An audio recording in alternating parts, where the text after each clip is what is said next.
CCTV कॅमेरे व जे काही तांत्रिक बाबी आहेत ते तपासून त्यांच्या जीवाला धोका आहे का, अपहरण झालंय का, त्यांचं काय झालंय ते आजपर्यंत जनतेला पण कळालं नाही व आम्हाला पण कळालं नाही.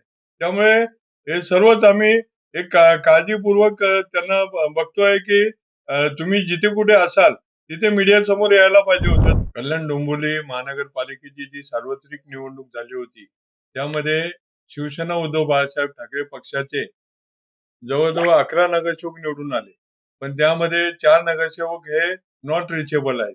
तर कल्याण पूर्वला मधुर म्हात्रे तसेच कीर्ती ढोणे हे 2 नगरसेवक कल्याण पूर्व विधानसभेत असल्यामुळे आमची एक नैतिक जबाबदारी आहे की आमच्या पक्षाचे जे नगरसेवक नॉट रिचेबल आहेत त्यांची चौकशी करणे, त्यांच्या सुरक्षिततेविषयी काळजी करणे आणि जे काय नॉट रिचेबल झालेलं आहे तर त्यांना जे काय सत्ताधाऱ्यांनी पळवलेलं आहे तर त्याबद्दल आम्हाला एक आणि जनतेला पण जे काय अविश्वासाचं वातावरण झालेलं आहे की आमच्या चिन्हावर निवडून यायचं, जनतेशी पण प्रतारणा करणं हे कोणालाच आवडलेलं नाहीये.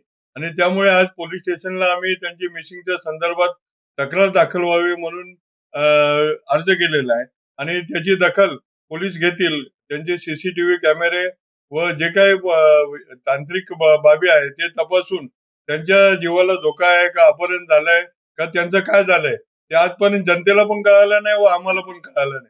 त्यामुळे हे सर्वच आम्ही एक काळजीपूर्वक त्यांना बघतोय की तुम्ही जिथे कुठे असाल तिथे मीडिया समोर यायला पाहिजे होतं. तर आमचे जिल्हा प्रमुख अल्पेश भोईर असतील, तात्या माने असेल, कालच आम्ही प्रेस कॉन्फरन्स घेतली आणि त्याबद्दल सांगितलं होतं की आज मिसिंगची तक्रार दाखल करू. त्या पद्धतीने आज आम्ही मिसिंगची तक्रार दाखल करायला गेलेलो आहे.